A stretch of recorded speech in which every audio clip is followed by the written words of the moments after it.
Welcome in, everybody. Bowl Bonanza time, which is glorious for all of us. I'm Jeff Cameron. Appreciate you watching here on YouTube for On 3. And let's bring them in right now. Wes Mitchell, Gamecock Central, Tyler Horka, Blue and Gold, both outstanding On 3 sites. Great game, by the way. One of the better matchups. Notre Dame, South Carolina, number 21 versus number 19. If you're into this sort of thing, perhaps you're a sporting guy or gal. South Carolina, last I checked, getting 2.5 total, sits at 51.5. And oh, by the way, I'm recording this from Florida, where we actually participated in winter this year, boys.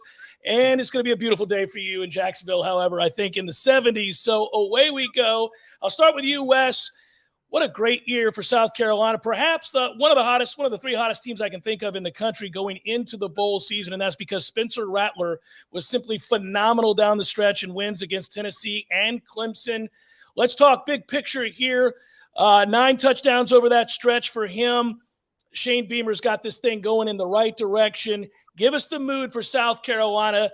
This isn't just another exhibition game. This feels like trying to complete a nice run to a really, really positive season. Yeah, I think you're right, Jeff. It was a little bit of a roller coaster for this team and this fan base for a lot of the year, but to get 2 big wins over top 10 opponents, beating Tennessee, beating Clemson, doing it the way they did, and fans getting to see, I would say, Spencer Rattler live up to the full spectrum of what he is capable of. Lots of excitement in Columbia right now. Lots of Gamecock fans that are going to be down there for this game. And I think fans, even once the idea of South Carolina versus Notre Dame started kind of circulating before it was official, the fan base started to get excited. And they actually sold out their initial allotment to this game very quickly, had to request more tickets. They sold out that allotment as well. So I'm expecting this to be one of the better bowl games of this bowl season in terms of atmosphere and the two fan bases really being in there and being locked in. We'll pinball this thing around and we'll go back and forth because you're both having to deal with the same thing that all teams have to deal with. Tyler, I bring you in now and I'll ask you, overall, big picture Notre Dame. We talked a lot during the season. Once that running game got going for Notre Dame, it was a different season for them. But now you have a situation, both teams with opt-outs and portal guys, and you never know with bowl games anymore, guys. Who's playing, who's not playing. Is this a situation? Wes just got done talking about Spencer Rattler, but Drew Pyne's gone. Notre Dame quarterback don't have their starting guy. I would have wondered, Tyler Buchner, is he going to play? Who's the quarterback for Notre Dame in this game? Yeah, I'm not down in Jacksonville yet. I get there tomorrow, but yesterday, so that would be Monday afternoon, Marcus Freeman spoke to reporters for the first time since signing day, I guess, but he told everybody, hey, I think Tyler Buchner is going to start this game. He said that without saying it. He said he's been running with the ones. He's been practicing as a starter in the weeks leading up to this thing. And it looks like I said, without saying it, he said Tyler Buchner is going to trot out there first with the Notre Dame first team offense. And it's going to be really interesting because we haven't seen this guy since September 10th. He's not going to have taken a hit in practice because obviously quarterbacks wearing those red jerseys, they don't take hit in practices. So the first time that you see Tyler Buchner get hit on Friday in that game is going to be the first time that he's been hit at all since he went down with that non-throwing shoulder injury. So it's going to be interesting. And you mentioned the running game, Jeff. They're going to have to really run the ball and be really good on the ground in this game if they're going to win, because not only is Notre Dame starting a quarterback who hasn't played a single snap since September 10th, they're going to be without Michael Mayer, who was probably the best tight end in college football for my money. I know he didn't win the Mackey. Brock Bowers from Georgia, heck of a player. But Michael Mayer, he had 101 targets for this football team this year. The next closest guy on the roster had 46. So it's going to be really interesting to see what Notre Dame can do throwing the ball without a guy that was their throwing offense. Nothing like being a quarterback, being welcomed back into the fold without a security blanket that happens to be one of, if not the best tight ends in the country. That's a tough ask. Wes, it's interesting. Notre Dame wants to run the ball. That's the one thing South Carolina couldn't stop.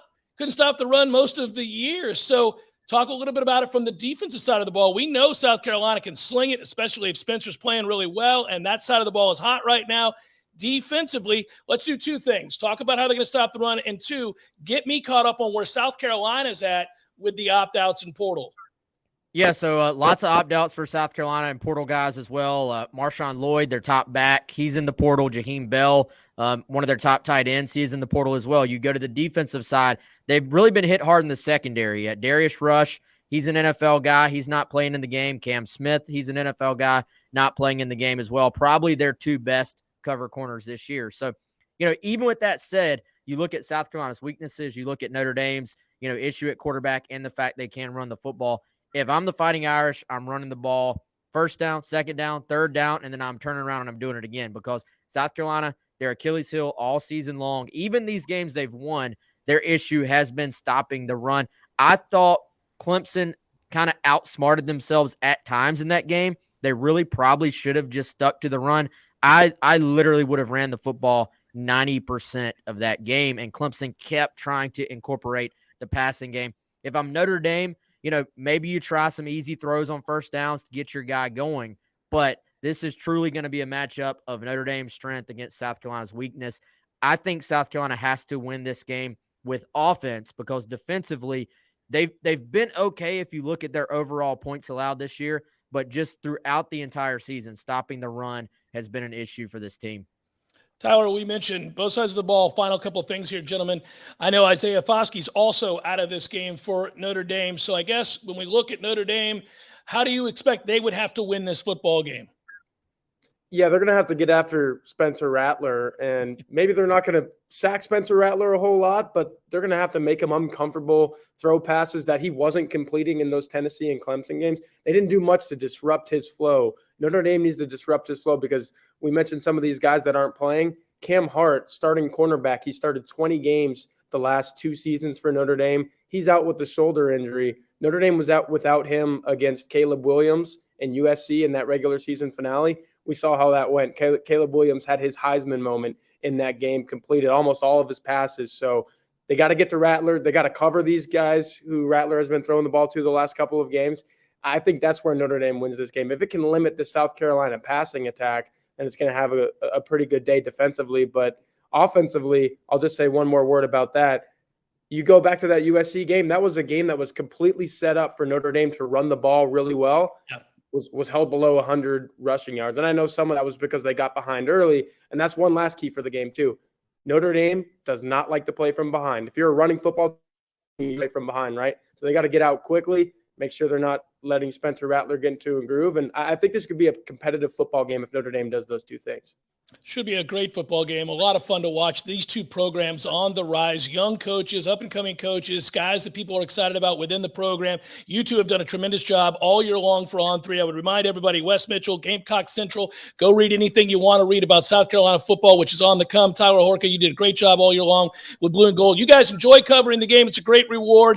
Two fun teams. I'll do the thing that makes everybody angry at the end. Give me a prediction. Wes, I start with you. Final score, anything you want. Yeah, I think there's going to be some scoring in this game, actually. I think it'll be a fun game, back and forth. I'll take the homer pick. I'll go 31-28 Gamecocks. That's a lot of points for Notre Dame to score without a starting quarterback. Tyler, you'll take 28 points, wouldn't you? What's your prediction?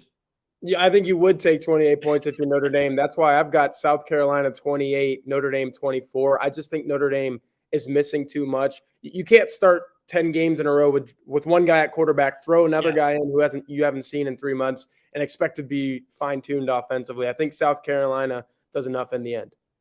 Boys, thanks so much for your time. Enjoy it. Be well. Happy New Year in advance. I'll talk to you down the road. Thanks, Jeff. Appreciate it. Take care, guys.